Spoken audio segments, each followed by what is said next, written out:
Hey Rocket, my name is Jonny Christensen. I am the operating partner of this KW Westfield brokerage, and I also am the regional director for Keller Williams for the state of Utah. So I have a bunch of things to share. So my whole life has revolved around the last 3 months around prepping as many of our associates, our leadership for the pending shift that we're in the middle of right now. But tell me real quick, why are you guys here? Are you guys fixing to get prepared to thrive and just capture all the opportunities when a shift comes? Brad, why are you here? I'm here to enhance my vision of what's happening. Absolutely. Joel? I just wished I had access to something like this in the last market shift. I think networking and kind of collaborating, get a bigger picture rather than just really micro focus on my own business. So we're in a shift, right? Who's feeling it? Raise your hand. Okay. So just to lay out the land real quick, if you register for this or got invited to this, clearly you probably saw the schedule of the different tactics that we're going to be going through. So this is one of 12 straight weeks that we'll be focusing on specific topics on how to tool and prepare you for any sort of shift to not only survive, but to thrive and capture all the opportunities on the other side. So if you've never read it, Keller Williams literally wrote the book on shift, how to prepare, how to tackle tough times when markets go up, go down. Your tools, your mindset, your skill set, your activities no doubt have to change. And part of one of the things that I get the most excited about with the role that I'm in is I get to interact quite a bit with our leadership team at Keller Williams Realty International. And again, constantly I am just impressed with the preparation, with the research, with the knowledge they have. And part of my responsibility is to then come and disseminate it to our leadership, that disseminates it to our agents, to get them moving as fast as possible. Come on in, Sherry, Amber, welcome, welcome. So I just want to spend, so in this book, there is 12 tactics. So the first tactic that we're going to talk about today is all about mindset. And then next week, we'll start the next 11. So we'll be talking about expense cutting next week and every other tactic after that, okay? So I want to talk real quick just for like 15, 20 minutes about the market, and then we're going to actually move into tactic 1 on mindset, okay?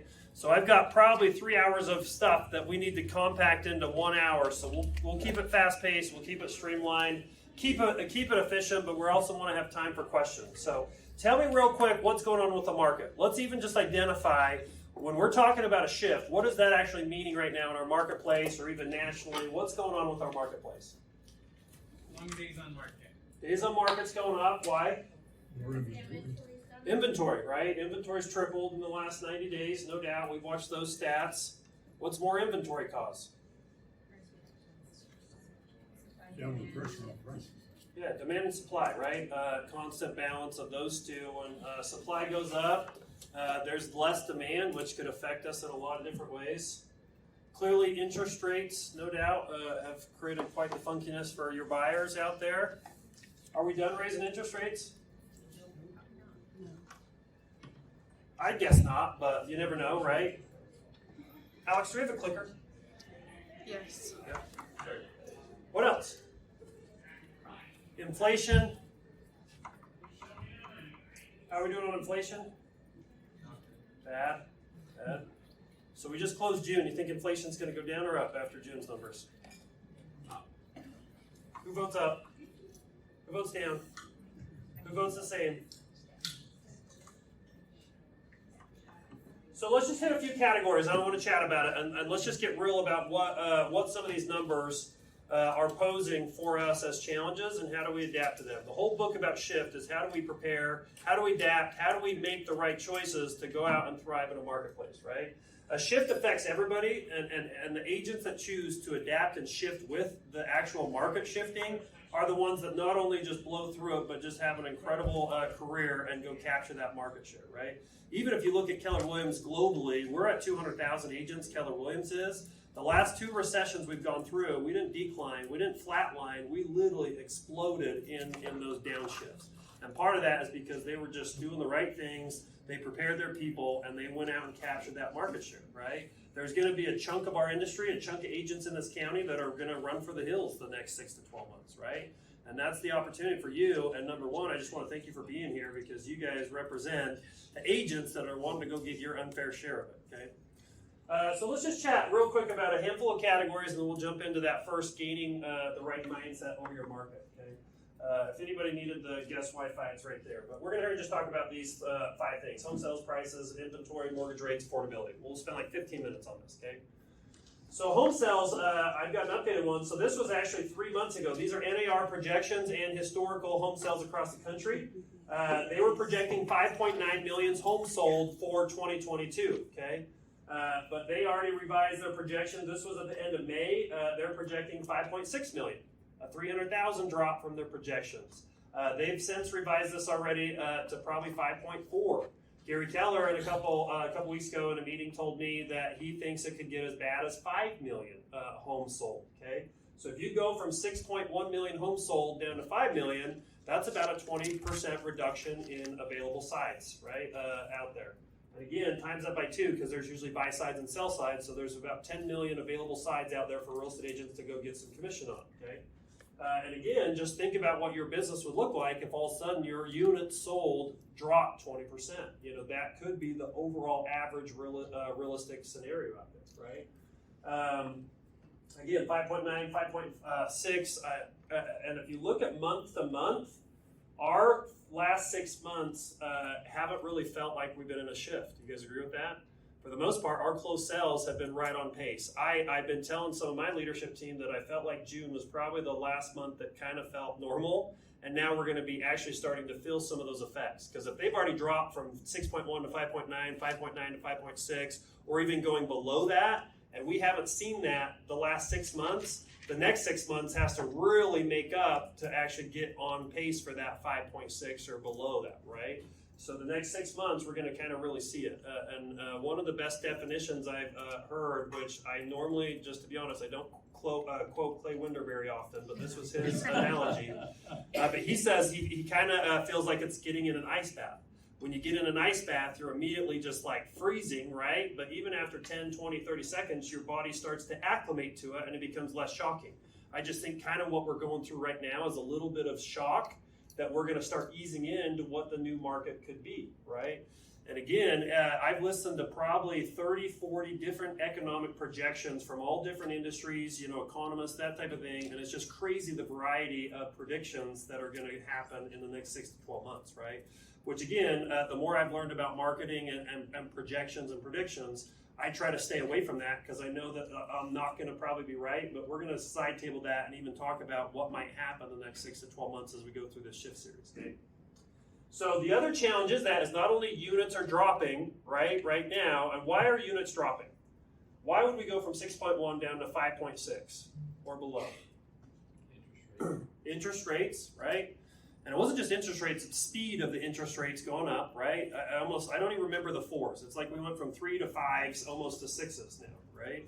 And again, a lot of your buyers, I think we've dealt with probably 10 to 15% of our under contracts falling out just because they no longer qualified.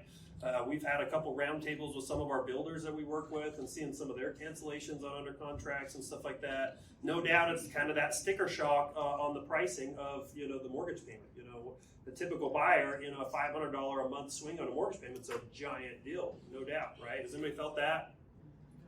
So the other challenge is not just sales dropping, and part of when a market shifts, who's the first category in the real estate industry that knows the market's shifting?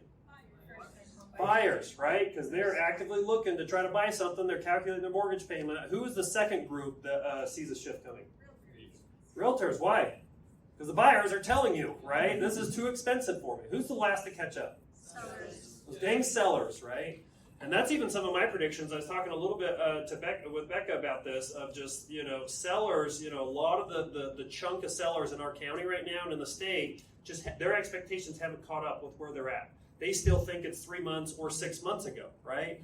And even that little microcosm of the market, we've got to adapt to that, because one of the challenges I see happening is, number one, we've already seen more listings.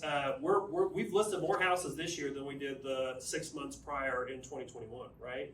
And part of that is, even it went through my head, as soon as the market started getting a little funky, I'm like, oh, should I sell everything? Should I just cash out and get my equity out? Which no doubt some sellers are doing that. But the challenge is, when they want to go on the market to tap into some of their equity, if their expectations are late, what's going to happen? they're going to be overpriced, right? And they're just going to chase the market down. And the other challenge that I see is our skill set as agents. So we're going to keep coming back to these three things as we talk about how to prepare. We're going to talk about mindset, skill set, and activities. How do you have to change your mindset? What new set of skills do you have to go build or blow off the dust from 10 years ago for some of you veterans? And then what has to change in our activities? So it'll keep leading back to a lot of that, okay? But the other challenge that we have is skill set, right? So all these sellers that want to come in and tap in their equity, how many agents have actually had to have price reduction conversations with their sellers in the last 5 years? Very few of them, right?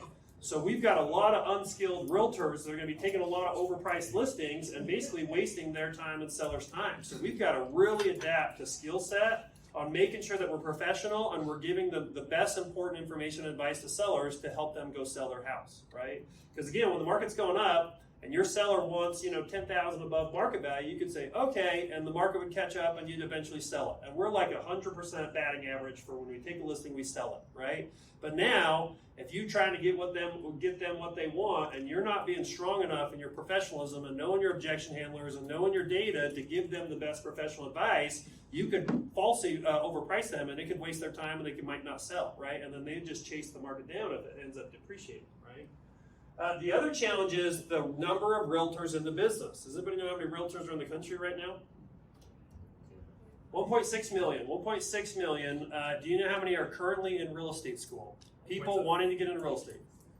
1.7 million. There's more people in real estate school than there are currently in the industry, right? And if you look at the recession, the Great Recession of 2008, 2009, 2010, it took the market tanking for a full year before enrollments dramatically dropped from people getting into real estate school. So part of that is, even though the market's shifting and immediately closed units are going down, we're still going to see probably 200,000 new agents over the next 6 to 8 months getting into the business. So part of the biggest challenge we're going to face is average sides per agent available in the country, okay?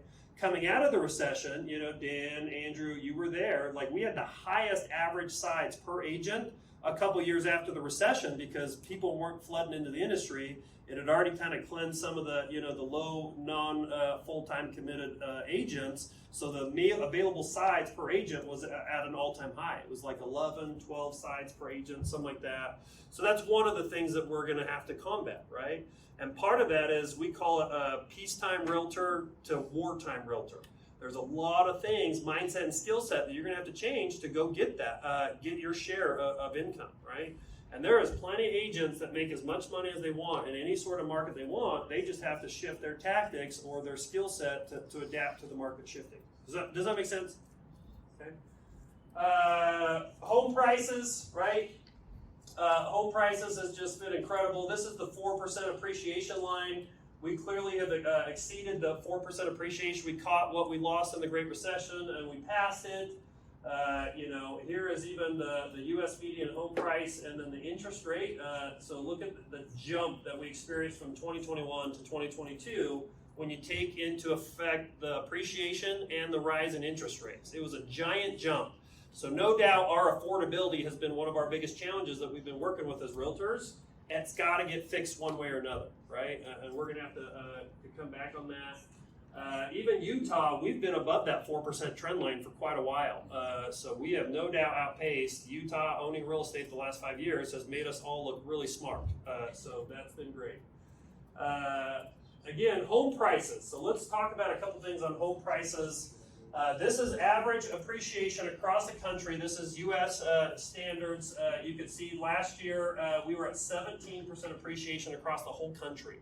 And there's markets above, markets below that. We were what, 20-something?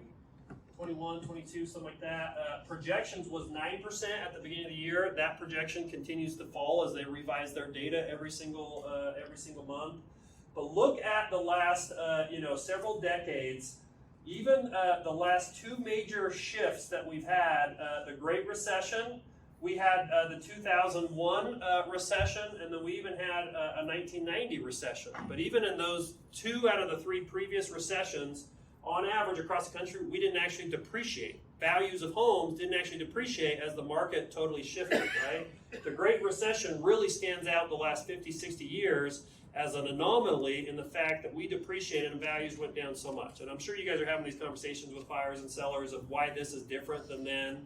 But who in here feels like we will not see depreciation in the Utah market the next 12 months? Okay. Does anybody want to debate why you have that point perspective? Who raised your hand? Who wants to share? Why we think that, or why do I think that we will not see depreciation? Well, I think that we will. There's going to be different ways that people will phrase it. So when you read in the newspaper, it'll say the number of homes that have sold or less. And it'll say things like prices of homes are being reduced. Those things will happen because people have overpriced, but it'll still be higher than next year. Or I'm sorry, last year. We'll still appreciate. We're not going to be at over 20%, but I think we could still finish at about 8% appreciation year over year. Who thinks we're going to depreciate? We will see values of homes across the Wasatch Front decrease from where they are right now over the next 6 to 12 months. 6 months? 6 to 12, just whatever. I think it depends on interest rates. If the rates keep going up, necessarily that elasticity between price and interest rates, it'll have to give back some of the gains we got this last year. Well, I think that's the interesting part that was brought up though, is are we talking about today or are we talking about January 1st of 2022? Like, there was a lot that we took already in appreciation the first 6 months of the year. So do I think that we will maintain or be in that ballpark? Probably. Yeah. Do I think we'll be higher than we were in 2021? Yes. Does that make sense? We've already appreciated the first 6 months, so we're going to have to really have a negative to counterbalance that and still be a total negative for the year. But yes, that's a great point. Colby and Andrew again. I think it's fair to say that we might see price reductions from now until the end of December. But by the time a full year comes around, we'll probably still have a positive appreciation from where we're at right now. Right, what were you going to say? I was going to say, we will see, for instance, a good example would be somebody who's under contract with new construction, and it's taken them 12 months to get through the process, and they have been waiting to sell their existing home to move into their new construction. They get to the end, they've waited too long, and we'll see some people like that will drop their price below market to sell quickly. And so I think in the next 6 months, we will see some of those drops. Once those get weeded through, we'll see things settle down a little bit again. But we will have some desperate sellers because they've got to move into their new construction. Yeah, we're already seeing price reductions, right? And if you look at all units sold, the latest data that I heard is about 50% of all units sold are absolutely built on the underlying conditions of, births, deaths, divorces, job transfers, those type of like necessary, highly motivated sells. So again, that baseline of half of our units sold, no doubt, if price reductions are needed to get them where they want, they're going to do that. We've already seen price reductions happen quite a bit the last 2, 3, 4 weeks. Some of you probably have had to do that with yourselves. Dean, did you have a comment? Yeah, I was going to say, I don't see depreciation where someone who bought in January this year, they're going to see a loss in value of their home because the market is still, demand is still too high. What we're seeing right now, though, is the increase in numbers of homes available. Yeah. It's gone from the low 2000s to this point to 8100. Yeah, I'm a little bit more with Angie on this. So if you would have asked me 2 months ago, I would have said absolutely we'll never see depreciation. We have too strong of economy. And the last 2 months, no doubt, I've changed my tune a little bit. Do I think that's probably going to happen? That we could see negative appreciation or depreciation in the last 6 months that could cut into the first 6 months? Yes. Do I think we'll probably end up 0 to 4%-ish appreciation this year? Probably. But again, if you bought a couple months ago and you tried to sell the next 3 months, yeah, you're probably going to recapture some of that appreciation and have to take that loss. If you bought anytime last year, yeah, you might be a little bit more insulated. And again, there's pockets of markets and differences in marketplaces. But I think what we look at is there's kind of two concepts: price versus cost. Like, what it costs me? Like, what's my monthly cost to own this house? And with the interest rates going up, no matter what, it's going to cost you a lot more in the future, even if value goes down, because the rate increases have been so dramatic. yeah. Colby and then Brett, sorry. Sorry, before you talk. Builders. So like D.R. Horton lists our houses, we were bidding wars at some point, and now, prices for that exact same house are lower than what clients have already purchased it for. Yep. You've seen price reductions on next phases already in building projects. And I would say, and what David said as well, is like I think if you have more competition, I think going to drive prices down generally. I feel like you're at a peak, the other side of the peak is coming down a little bit that way. Yeah. If rates stay where they're at, it's going to be softer. We have 3 more increases. It dramatically changes this conversation. Affordability changes quite a bit. So I think the jury's out. I think it's really hard to predict in 12 months if we're going to have massive or any sort of appreciation, because a lot of it, I don't know how many people pay cash for a house, maybe 15%, the other 85% are dependent upon affordability and interest rates. So if it's at 7 or 8% to get inflation down, Yeah. I think there's a massive change in everything. Yeah, and we already know from the notes they saw yesterday of the Fed that they're anticipating another 75 basis point increase somewhere towards the end of July, which may not affect mortgage rates up a little bit more. But a lot of it could be based on what happens with the job market too. Like right now, we're at 3.2% unemployment in the country, right? Which even bottom barrel, if you talk to economists, the bottom barrel unemployment should always remain around 5%, just because there's always going to be about 5% of our society that are able working people that either just don't have jobs or in between jobs or should probably not have a job, I guess. But we're below that now, so we're really scratching the surface at the bottom of the employee barrel out there. And we also, at the end of May, they just announced it today, because we're always a month-ish behind on some of these reports. They just announced it this morning. We still have 11.3 million jobs open, unfilled right now across the country at the end of May. Just crazy. Peter's last comment, we'll move on. And to David Pastana's point, I think that's something that will influence the market as a whole. As higher rates become the norm, people will make peace with the fact that a larger portion of their paycheck is going to go to housing costs versus other things. Yeah. If you look at the ratio of what people spent on housing as a percentage of take-home pay in the 80s, when rates were at 15%, it was a larger portion. We've just gotten used to it being closer to that 20%. Yeah, inflation is the worst thing for a federal government, right? No doubt they're going to do whatever it takes to stop that inflation. And even some of the inflation reports that have came out, I still don't think they're totally accurate, because if you actually take the rise in interest rates, the rise in home prices and stuff like that, that inflation probably should be a lot higher than the 8 whatever it's been the last several months. So even Jerome Powell said that a couple weeks ago in a random interview. This is like, I'll tank the economy if I have to get inflation curbed. Right? And Gary Keller often goes back to the 80s, the early 80s, right? When they had 15, 16, 17% interest rates. And he uses it just as a comparable. He says, last time we had this bad of inflation, that's what we had to do with interest rates. No doubt we have a lot of different variables, and I don't think we're going to have to go that way. But just think, if we're at 6, what would 7% interest rates? What would 8% interest rates do to our economy? Now, these are all the last major recessions out there. So you can see, basically, the pandemic, how long that recession lasts. Like, how long did we have negative GDP? Okay, and typically a recession is defined as 2 negative quarters of GDP back to back. Okay, and part of that is if you look at all these last recessions, the last 6 major recessions in our economy, the last 50-something years, on average, only lasted 9 months. That basically means that on average, those recessions only decreased for 9 months, and then we either flatlined for a little bit and then start turning up depending on what it was. COVID, no doubt, was just an anomaly because we tanked, and then they threw $7 trillion and we floated right back up, right, in 45 days. No doubt they do not have those same intentions. So even once we actually get inflation curbed, I'm hoping that we'll just see kind of really cool, steady, consistent, balanced marketplace, right? And a lot of what you guys have been complaining to me about for 2 years is getting dealt to you right now. Like, working with buyers has been a miserable experience for you. Do you guys agree? 95 offers on everything, the amount of offers you're writing, that type of thing. It's been a very extreme seller's market.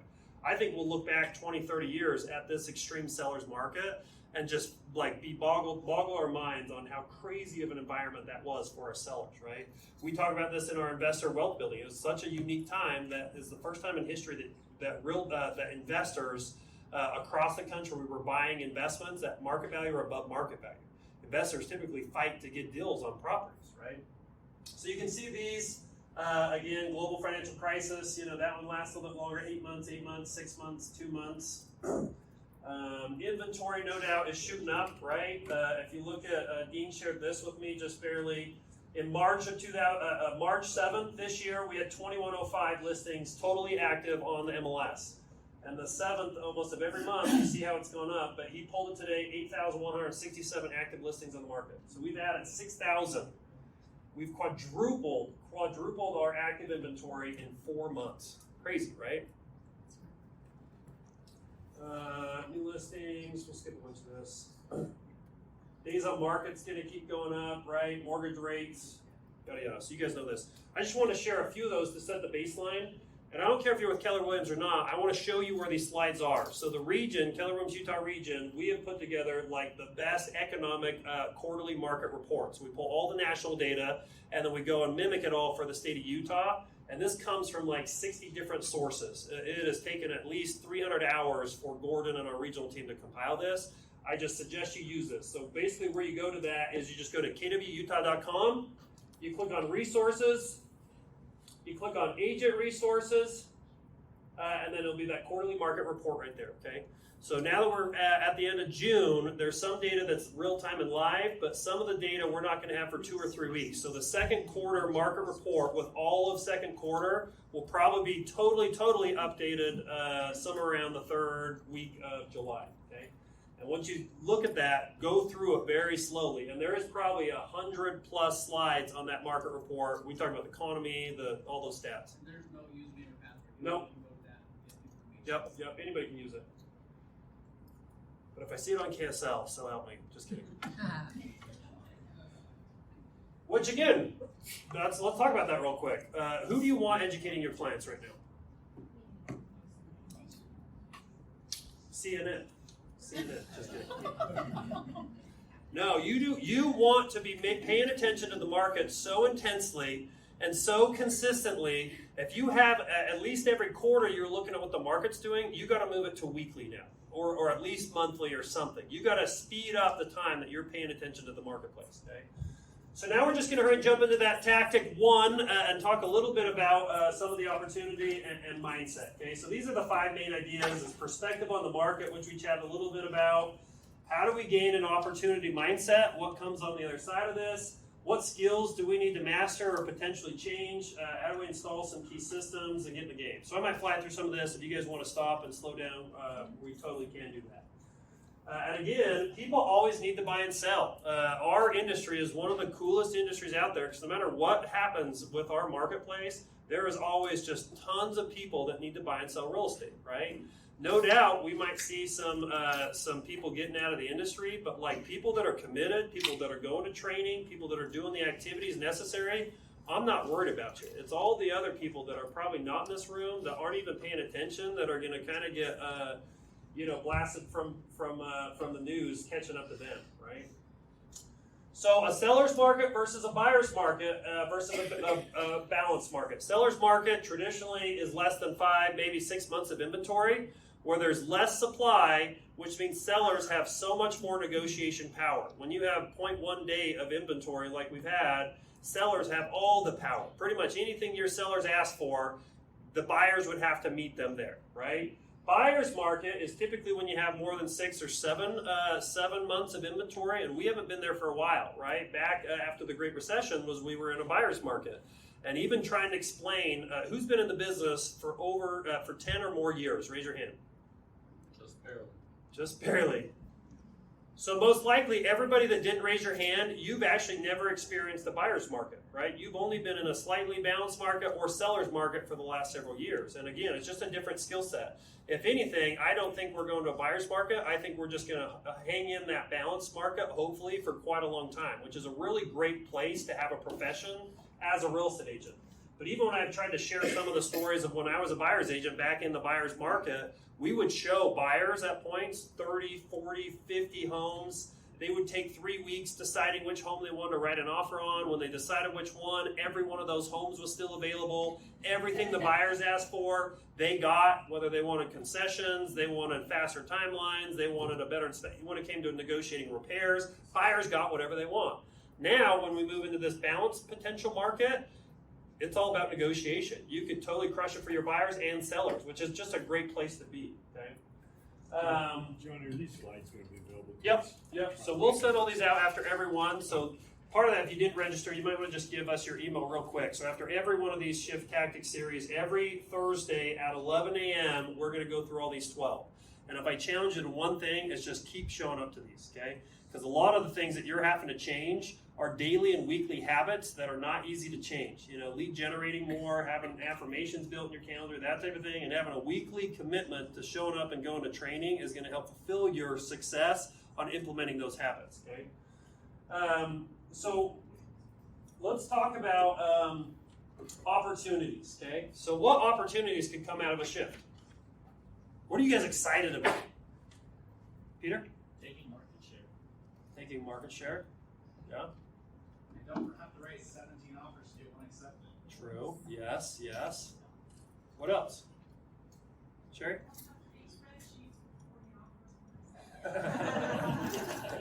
This is your one and only offer. Please accept that. Yep. What else? What are you most excited about on the other side of this shift? Inventory. Inventory? Yeah. In the back?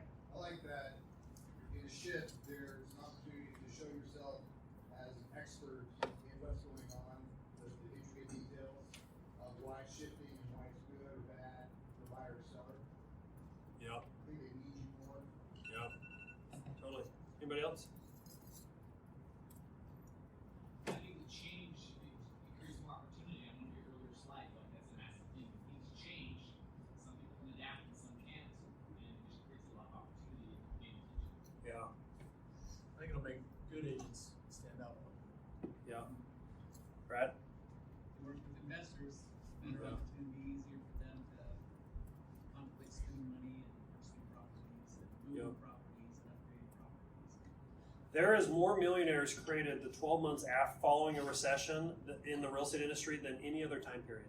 More millionaires are created directly that 12-month period right after a recession than any other time of real estate. And again, because values, depending on, scenarios and conditions of sellers and all that, like it is the time to really go out and start your wealth building or progress your wealth building journey. That's one of my things I'm the most excited about. Like I got thinking about this the other day. Like we were never be like seller financing, which is something that I've been interested in for a while. You can't get that done in a market that we were just in because they can sell without that. Yep. Robert Cusack said it's like a sell at Nordstrom. Yep. They're out. Yep. When's the next Nordstrom sell? I don't know. Jordan knows for sure. Right.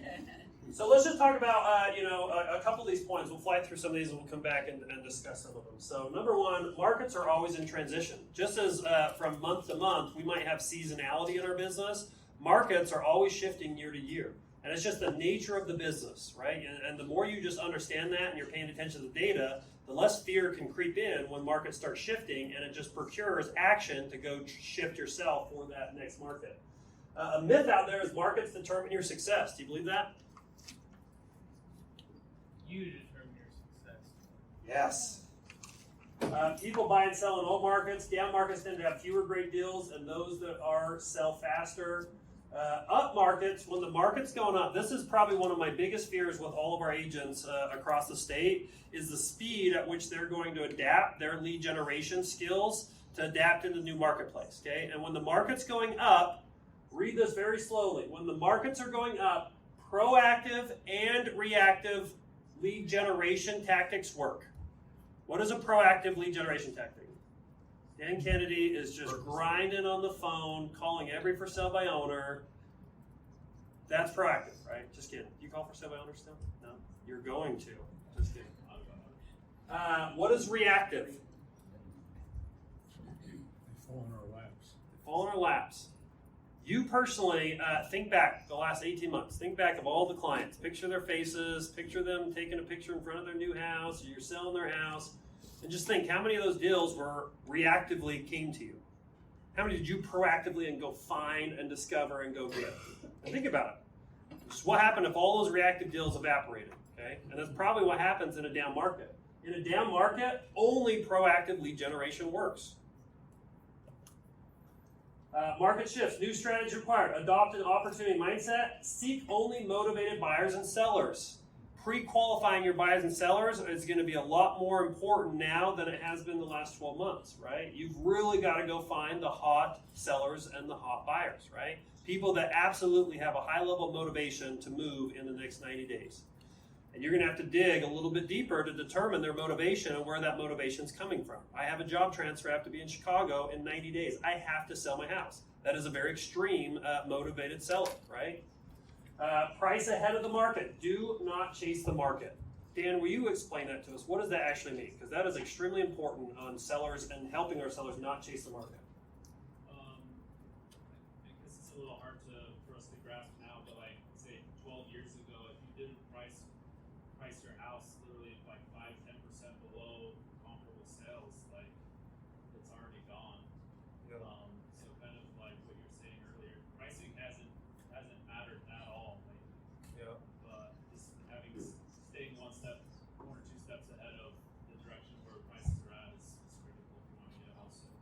Yeah, when I was in the recession, out of like 100 seller appointments that I went on over like a 2 or 3 year period, out of 100 appointments, when I said, what do you think your home's worth? And then I transitioned it to showing them the market data, what their home probably actually was worth market value wise, 100% of the time I was a disappointment to them. Every time they thought their home was worth slightly more than it actually was. And we're probably coming out of a little bit of a time period where a lot of sellers even could get more than they thought, right? And it kind of is the opposite. So say the market value of a house is $400,000, right? And we know that $390 is absolutely going to get that sold by our market and our CMA the next 30 days. If you were to go and price it at $400 and it doesn't sell that next 30, 60 days and the market actually shifts and it has to be $385 now that is going to get that thing sold. So you do a price reduction and you drop it down to $390 and that doesn't get it sold because then 60 days later it actually is going to require $380 and then you do a price reduction and put it down to $385. You just are chasing that market down.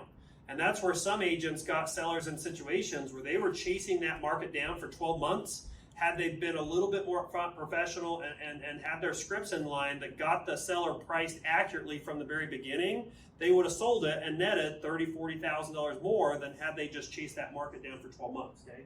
You can't chase the market down. Make condition of listings stand out. Pretty much everything's sold. But now, even in the Great Recession, 35% of our listings sold. So out of 10 listings you took, 3 to 4 would actually sell, which means 6 to 7 would expire. Who's had an expired listing the last 2 years? Nobody? Not one? So 100% of listings sell, right? And so part of that is if that starts going down that road where 80, 90, 70% of listings sell, you've got to do a better and better job at making sure your listings stand out, right? And some of these listings that just pop on with no photos, no instructions, they just were so excited to get on the MLS, that can hurt your client in a shifted market. You got to make sure it really is just curb appeal, right? Motivate buyers, sense of urgency, qualify and convert leads quickly, catch and convert leads on the web, bulletproof your transactions. Who feels like you're bulletproofing some transactions right now? Holding all your under contracts together. So I think Clay at the very end, Shift Tactic 12, he's going to teach a full hour on the best strategies in a shifted market to bulletproof transactions and protect them, okay? The theory of equilibrium, the market shift. All right, let me just sit through these. So one of the opportunities that are out there is gaining market share. Who said that? We had a couple people said that you're excited to gain market share, okay? This is what that means. So part of that is this is sales volume. This is how much sales volume that you're going to go out and sell or is available in the marketplace. This is timeline throughout the next 6, 12, 18 months. And part of that is if there's less available closed volume out there because units sold goes down and we're selling less homes, less volume than we did last year, no doubt the market's decreasing, right? And part of your goal should be you're adapting and fighting and shifting to minimum keep you at the same production level. So part of that, when the market's big, you might have only had a 20% market share in whatever, your office, your county, your city, whatever. As the market goes down, you even just being really committed and doing the right activities to go out and protect that, you might end up bumping to 25, 30, 35% market share, even to the point that you might get a chunk of market share as that market decreases, right? And that's exactly what happened is the agents that were tooled and going out and fighting for their business every single day, when the market shifted and the wind started being behind your back again, their market share that might have been at 50%, when that market goes up, and even if they stayed at that same level of market share, their GCI and their closed volume tremendously went up. That happened to me and Clay personally, as we were just out there slinging deals, and all of a sudden, the next couple of years when the wind went behind us, we had already established the right market share, so our transactions just went through the roof as the market started increasing so fast, right? That happened to anybody? Andrew, that happened to you? Peter, that happened to you? So let's talk about skill set a little bit. Mastering skills. So we teach a class called Win with Sellers, Win with Buyers. Who's been to that? You kind of see that whole seller service cycle from generating a lead to converting it, setting the appointment, going to the appointment, listing the house, marketing it, blah, blah, blah. I would say in an up market or in a shifted market, every one of those points of interaction with clients and consumers, your skill set is going to have to change. The things that you say, the motivation behind it, that type of stuff. So part of that is you need to start inspecting your skill set and improving every one of those categories. And even listing appointment, I've always said if you're not doing your listing appointment at least 3 times a week, you're actually getting worse at your listing appointment, right? And so part of that is if you don't have enough seller listings to go on to, you need to be role playing with people because the power and the skills required for your listing appointment is really, really important. And even as we go compete against more agents for that seller, you got to make sure you're standing out. And that all comes back to skill set. So let's just even talk about a handful of these basics that we've got to focus on. Number one is you've got to have some sort of assessment of your skills. Find someone that you trust and role play with them and have them give you a score from 1 to 10. Give feedback and then go out and practice it, role play or whatever, to go out and assess your skills, just like grade yourself, right? Number 2, keep up with your education.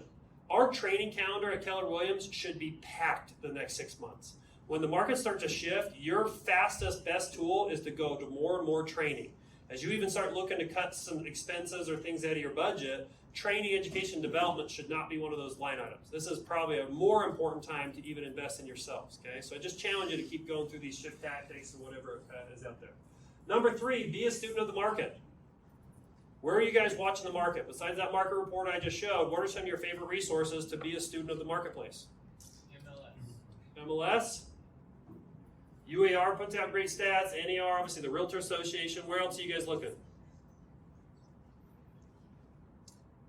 Visiting with lenders and seeing what their trends are. Yeah. What'd you say? Keeping current knowledge. Keeping current matters. Yeah. The Ivory Gardner Institute, some of the institutes that basically are some of the universities that advise some of the state and government boards, those are fantastic as well. When you even see an economist report on some sort of invite that you get in your email, just go to those. I definitely accept more invites than I still do that. Be a great communicator. Lead generate 3 hours a day. What does that mean? 3 hour lunch break. 3 hour lunch break. Colby, what is lead generation? Actively searching for potential leads, so like calling or door knocking or Like scrolling through Facebook? sure. Golfing, I call it networking. Does that count? It depends on who you're with. That's 18 touches. Yeah. Yeah. It's so funny because I always looked to Dan for this one, but even just 10 years ago when you would walk around KW Westfield, our top producers, every one of them was just in their offices lead generating in the morning. Like you walk around a real estate office brokerage the last several years, like very, very few people are on the phones proactively lead generating. And that is going to be one of the most important skill sets out there, right? And again, because when it comes to mindset, skill set, and activities, how do your activities have to change in a shifted market? Intentional, proactive. Yeah, the only thing that's really changed in a shifted market when it comes to your activities is your conversion ratios, right? You might have to list more homes to sell 10 homes. It's not 10 for 10. Your conversion ratio might go down, right? The number of contacts you're going to have to make might have to be more to get a certain amount of appointments. When you look at just your flow of your economic model and the steps at which you get people to closing, the number one thing that just changes is your conversion ratios. In a shifted market, your conversion ratios just typically go down. So if all those conversion ratios are going down, if your goal was to close 50 deals last year or this year, and you input that into your little spreadsheet, most likely the activities on the front end are going to have to be drastically higher to get the same output that you did last year. Does that make sense? I would guess to close the same amount of deals the last 12 months for the next 12 months, if you were to keep that same production, your activity is probably at least double. Doubled, maybe triple. So whatever you think you did to get those results, you're going to have to double it or triple it to get that same amount of results. I think too, the thing that I was gonna talk about is I actually think it's gonna be in your lead follow-up, because just like you were talking about that ice bath, that initial conversation that people have, they are not ready to make a decision in this market. So I think the money will be made in the long-term consistent follow-up for when they're used to what the market looks like, when they're used to what that feels like. And I think we tell ourselves the story that they're not ready to make a move, or why would anyone make those changes? So I think the real, like, 3 hours is a long time to talk to new people, but I think the bulk of that time really just needs to be in following up and being present with them. Yeah, if you let like leads fall through the cracks and you drop the ball on some sort of follow-up, you can't do that moving into the next 12 months for sure. Just commitment to consistency on lead conversion. What was that? Somebody else will get it. Yep. Steed in the lead, yeah. Number 6, talk confidently with sellers about pricing. Number 7, motivate buyers to buy. And then, like we just talked about, convert leads to appointments.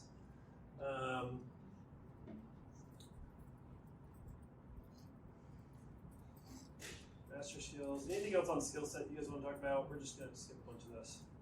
Peter? The lead gen and being a good communicator obviously go hand in hand. And I think we've gotten used to texting, emailing. I've got a monthly email that goes out to my database, etc., etc. I think what was our open rate this month? 40%, which is great. That's a good open rate, right? But getting voice to voice and face to face with our database is essential. And so lead gen doesn't have to be cold calling people you don't know. In fact, the highest and best use of your time might be getting voice to voice and face to face with the people you do know. Far higher return and a far greater quality of conversation, communication. Yep, I agree. I was going to say, right before he said that, piggyback off of that, I feel like so many deals were generated by posting, hey, look, I'm in real estate online. Like, I feel like I had to work so much harder than a lot of people because I'm not on Facebook and doing stuff like everybody else. But then I feel like there's an opportunity here because it's not going to just come to you by posting, hey, look, I sold a house. You know, there's so many people that generated a lot of business from social media or just like posting simple little dumb things like, hey, I'm in real estate, as opposed to like actually knowing what you're doing and calling these people and being able to show that you have value.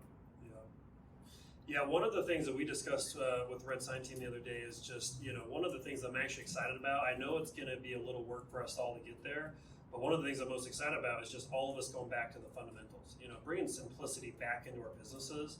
And part of the market that we've been in, it's been great, it's been a little easier to make money. We still have to go work very hard, but part of that is the same thing. A lot of those reactive sources of marketing, advertising, the conversion ratios are just going down. So you're going to have to go be proactive and go out and get a lot of that stuff, which somehow tends to be the cheapest, most effective lead generation paths anyways, but we just like to try to leverage things out as much as possible. But part of it is just simplicity too. Like, I'm excited just to have simplicity in my business, and we've no doubt complicated our worlds so much just out of like complacency, I guess, or we had some extra revenue, so we went and put our face on shopping carts. Wasn't that you, Jason? Oh, yeah. At the grocery store? No, we didn't do that. That was awesome. That was awesome. Oh, yeah. Yeah, so simplicity, no doubt. Brad, did you have a comment? Yeah, so the slide before it, motivate buyers to buy. I think a big change to that in the upcoming market is going to be motivating sellers to sell, because they're going to be selling out of like a 2.5% or 3% interest rate and moving into like a 7% interest rate. So I think it's going to be a super important skill set to kind of master and understand what that looks like. It's going to be a lot harder. I mean, someone just wants a nicer home, that's one thing, but it's like your payment's going to be dramatically modified going to a more expensive home and double interest rate. So I think kind of getting that skill set in place is, we've seen brainstorm on I was just going to ask you, like, tell me how to do that. Yeah, and I think that's what's going to have to happen in the next 3 to 6 months is those seller expectations to catch up, because a lot of the affordability burden the last 2 years has been all put on the buyers, right? Like they've been bearing the price increases, the interest rate increases, that type of thing.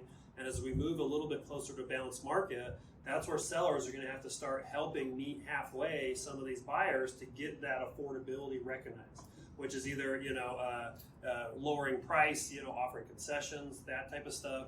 If you haven't put your arm around your lender the last little bit, we spent an hour with our lender talking about all the different rate buy down options, and how sellers are starting to pay for those.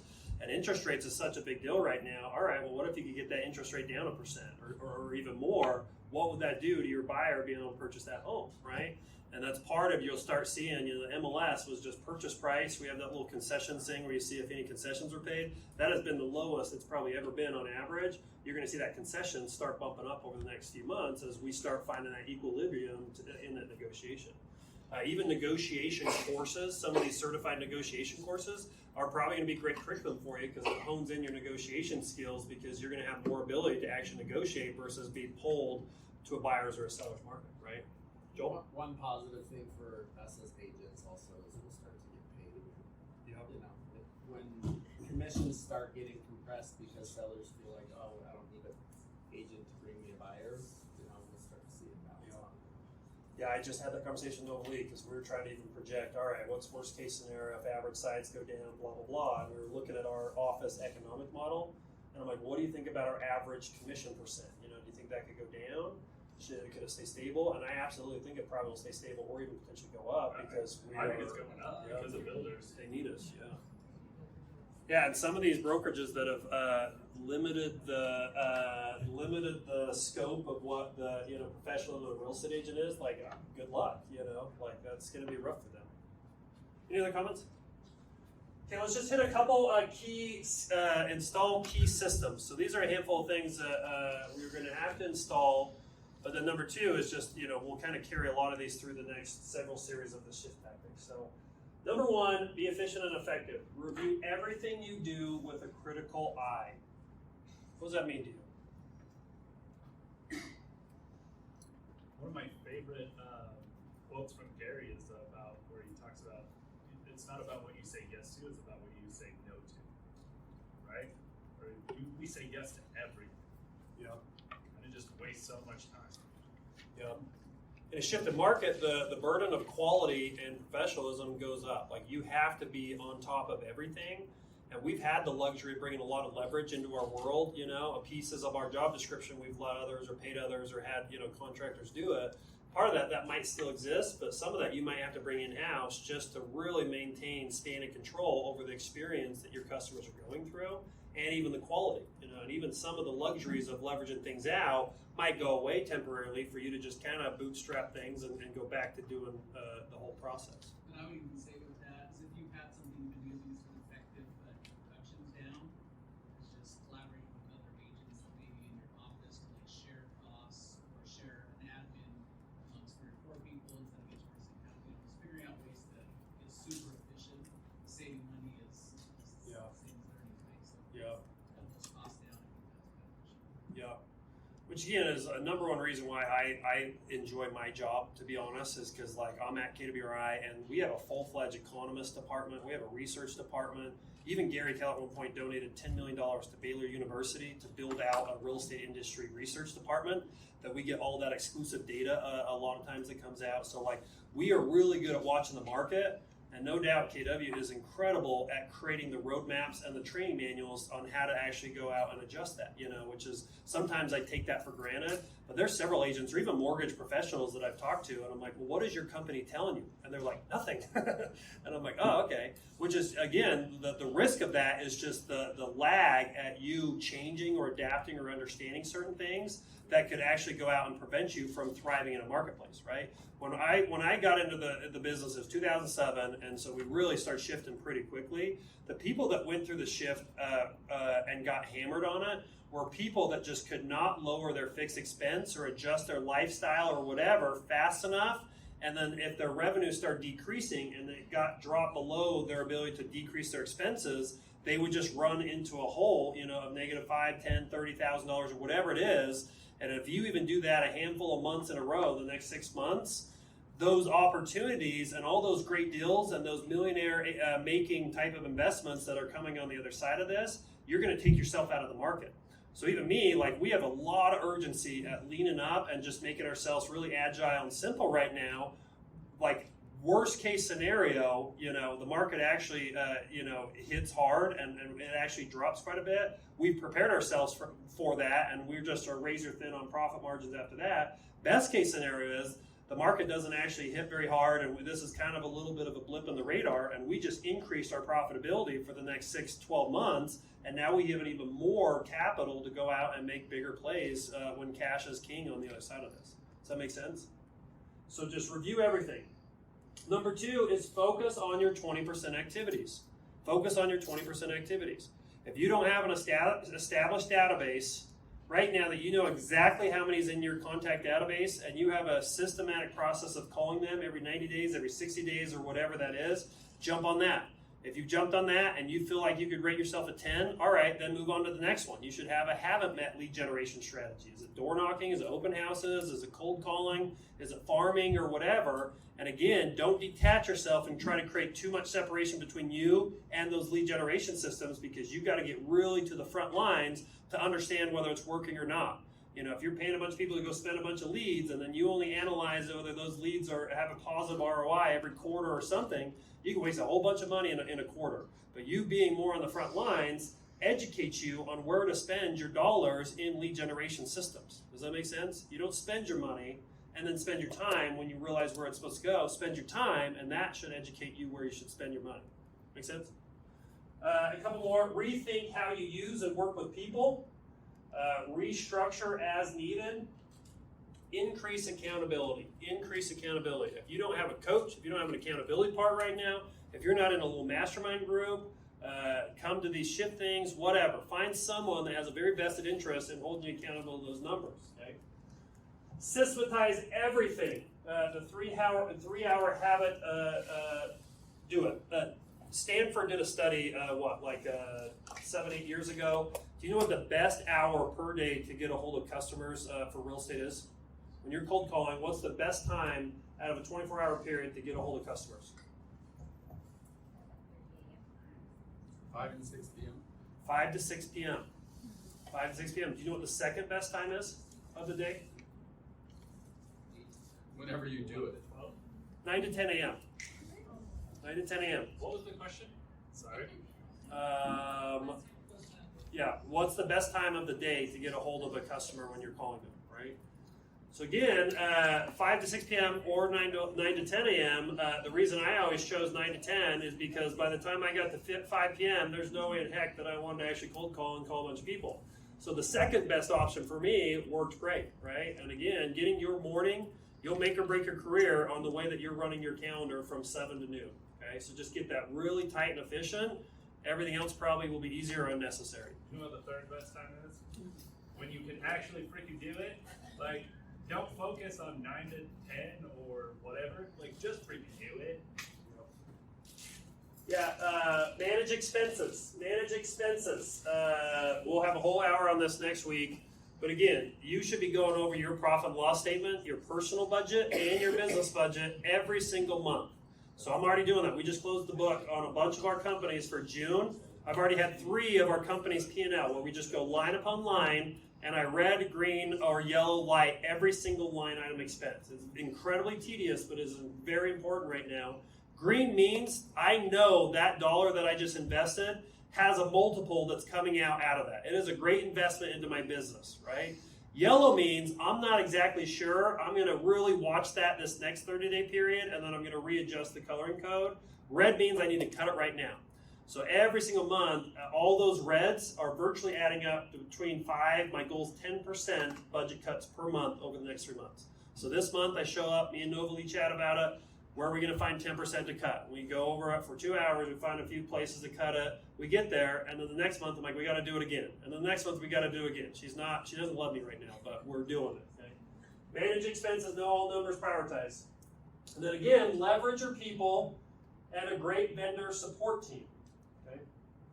A couple of things on commit and don't quit. Lay your foundation for growth and improving markets. Have a game plan and stick to it. Know your role. Revamp it if necessary. Focus on productive activities.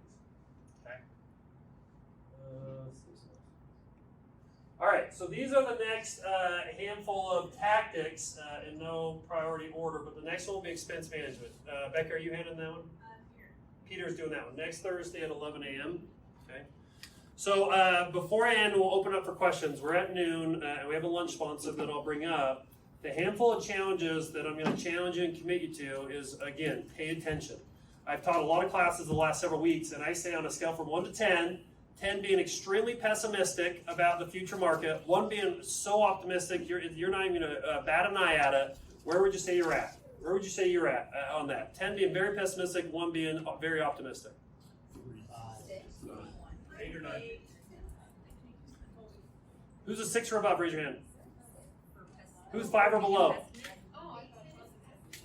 What? 10's bad market, 1's good market. 10's pessimistic about the market, 1's optimistic. Let's put it doesn't mean I think I'm gonna fail. But how Explain I your feel theory. about the market is that I do think I think we have to work. Yep. I was going to say 10 is you're going to have to work harder. 1 is it's going to be Yeah. Can I just say, I know Angie Fisher, and it should probably be a 3 because she's a hard worker, and yeah, she's got the skills.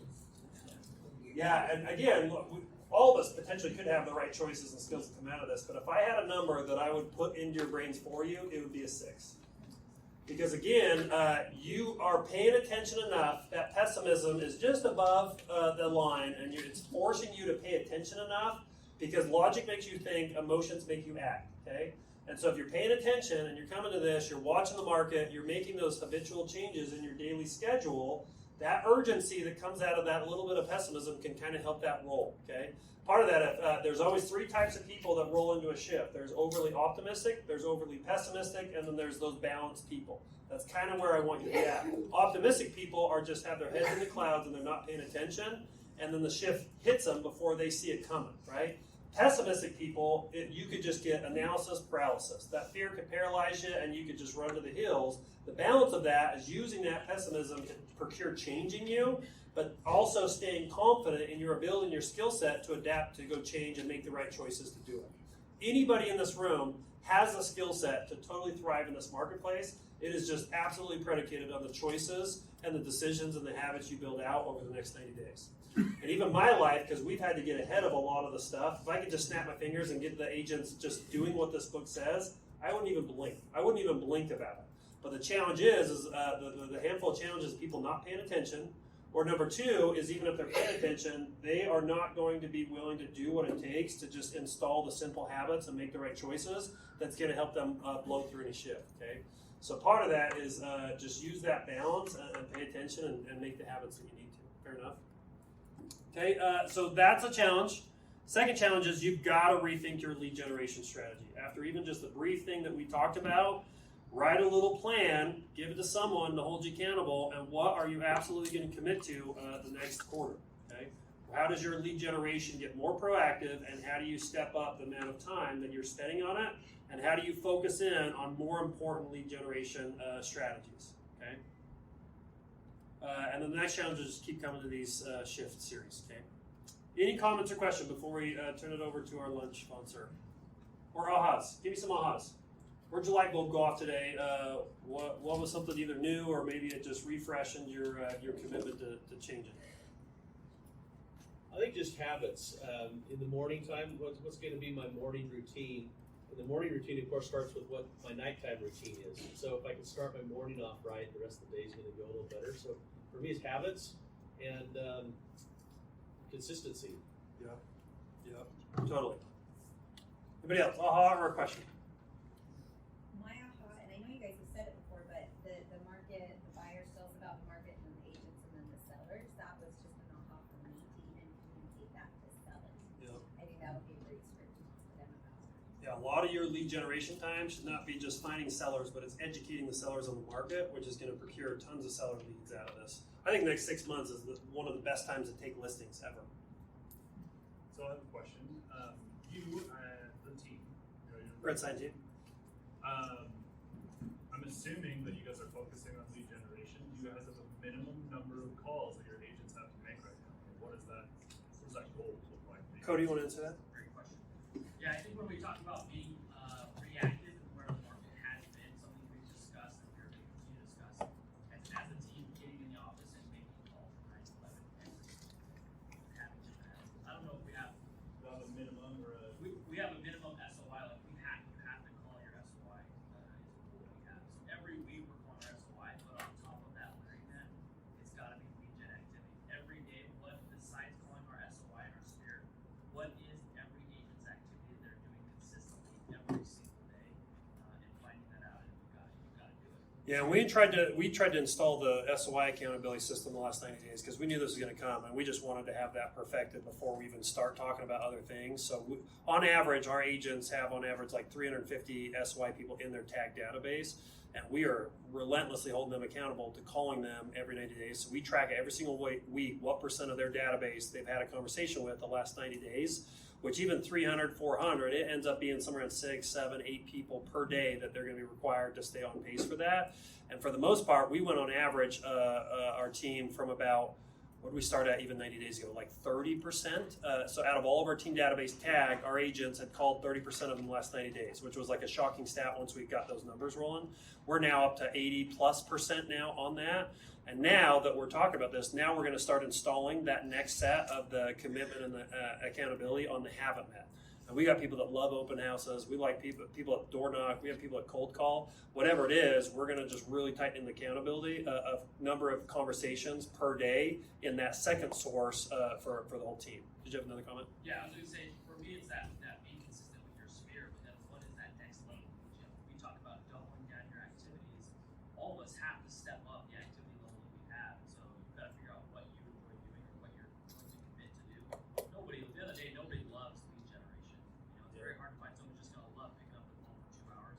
Our guys, Troy's our inside sales guy. He's done it for 25 years. He's still got to get jazzed up in the morning to go hit the phones.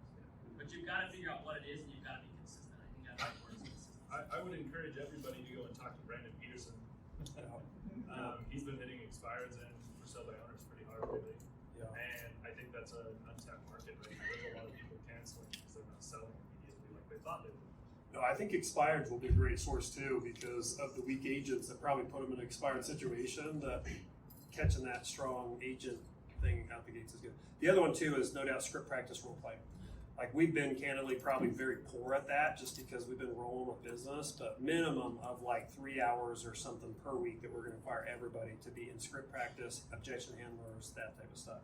Because again, even at a minimum, if we don't hire more people on our team, we are just laser focused at least the same amount of transactions we did the last 12 months, which was like 360-ish, 150 million volume.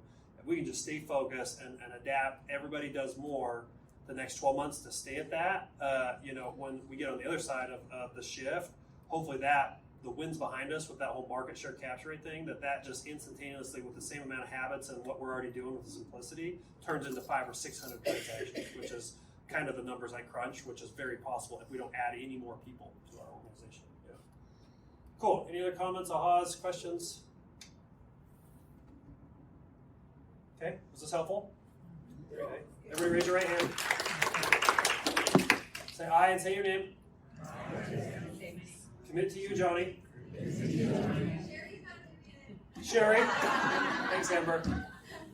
I commit to you, Jonny, to being at the next shift tactic class next Thursday. Or I will give you my database. All right, Chad and Adam from IBAC Home Warranty, come on up. Our lunch sponsors. And again, I think we're going to probably have a lunch sponsor after every one of these, so stay, hang out, talk about the things. Use this group as a masterminding group to help prep for the shift.